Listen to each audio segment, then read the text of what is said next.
ನೋಡಿ, ಈಗ ನಾವು ಒಂದು ಡ್ಯೂಟಿ ಟೌನ್ ಅಲ್ಲಿ ಅಥವಾ ರ್ಯಾಪಿಡೋದಲ್ಲಿ ಬುಕ್ ಮಾಡಿದ್ರು. ಶಾಂತಿನಗರಿಂದ ಮಾಗಡಿ ರೋಡ್ಗೆ ಕರ್ಕೊಂಬಂದಿದ್ದೀನಿ. ರ್ಯಾಪಿಡೋದಲ್ಲಿ ಬಿಲ್ ಆಗಿದ್ದು 240. ಗೌರ್ಮೆಂಟಲ್ಲಿ ಬಿಲ್ ಆಗಿದ್ದು, ಗೌರ್ಮೆಂಟ್ ರೇಟ್ ನಾವು ಏನು ಟೌನರಲ್ಲಿ ಹಾಕಿದ್ದು 280.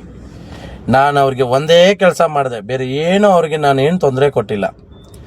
ಅವ್ರಿಗೆ ಅರ್ಥ ಮಾಡಿಸ್ದೆ ಅಷ್ಟೇ. ಅವ್ರಿಗೆ ಫೋರ್ಸ್ ಮಾಡೋಕ್ಕೆ ಹೋಗಲಿಲ್ಲ, ನಾನು ಡಿಮ್ಯಾಂಡ್ ಮಾಡೋಕ್ಕೆ ಹೋಗಲಿಲ್ಲ.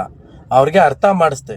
ಅಣ್ಣ ನೋಡಿ, ನಿಮಗೆ ಗೌರ್ಮೆಂಟ್ ರೇಟು ಟ್ಯಾಕ್ಸಿಗೆ ಈ ಥರ ಇದೆ, ಆಟೋಗೆ ಇದೆ, ನಿಮಗೆ ಗೊತ್ತಿದೆ, ಬಟ್ ಟ್ಯಾಕ್ಸಿಗಂತ ಇದೆ ಅಣ್ಣ, ನಿಮಗೆ ಗೊತ್ತಾ ಅಂತ ಕೇಳಿದೆ.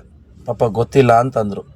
ನಾನು ಅವ್ರಿಗೆ ಗೂಗಲಲ್ಲೇ what is the government rate for taxi ಅಂತ ಹಾಕಿದ ತಕ್ಷಣ ಅದೇ ಬಂತು ಫ್ರಂಟಲ್ಲಿ. ಅದು ಏನು ನಾವು ದರ ಹೇಳ್ತಾ ಇದ್ದೀವಲ್ಲ, ನಮ್ಮ ಡ್ರೈವರ್ಗೆ ಯಾರು ಬಿಸಿ ಮೂಡಿಸ್ಬೇಕಂತ ಹೇಳಿದ್ರಲ್ಲ, ಡ್ರೈವರ್ ಹೆಚ್ಚು ದುಡ್ಡು 24 ರೂಪಾಯಿ ಕೇಳ್ತಾ ಇದ್ದಾನೆ ರ್ಯಾಪಿಡೋ ಅಂತ ಹೇಳ್ತಿದ್ರಲ್ಲ, ಈ ನ್ಯೂಸಲ್ಲೆಲ್ಲ ಬರ್ತಾಯಿತ್ತಲ್ಲ, ಆ ವಿಷಯ. ನಾನು ಅವ್ರಿಗೇನು ಹೇಳಿದೆ, ಅಣ್ಣ ನಿಮಗೆ ಫೋರ್ಸ್ ಇಲ್ಲ, ನಿಮಗೆ ಏನು ತೊಂದರೆ ಕೊಡೋವಂಥ ನಮಗೆ ಅವಶ್ಯಕತೆ ಇಲ್ಲ.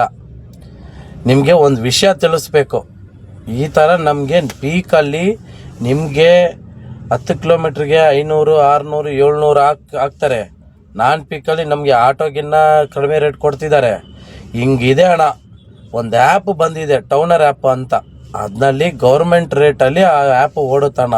ಅದು ರ್ಯಾಪಿಡೋನು OTP ತಗೊಂಡಿದ್ದೀನಿ ಅಣ್ಣ, ನಿಮ್ಗೇನು ತೊಂದರೆ ಕೊಡ್ತಾ ಇಲ್ಲ. ರ್ಯಾಪಿಡೋದಲ್ಲಿ OTP ತಗೊಂಡಿದ್ದೀನಿ, ಇದನ್ನು ಮೀಟ್ರ್ ಹಾಕ್ತೀನಿ ಅಣ್ಣ, ನೀವು ನೋಡಿ ಎರಡಕ್ಕೂ ಏನು ವ್ಯತ್ಯಾಸ ಬರುತ್ತೆ ಅನ್ನೋದನ್ನ ನೀವು ನೋಡಿ ಅಣ್ಣ ಅಂತ ಹೇಳಿದ್ದೆ.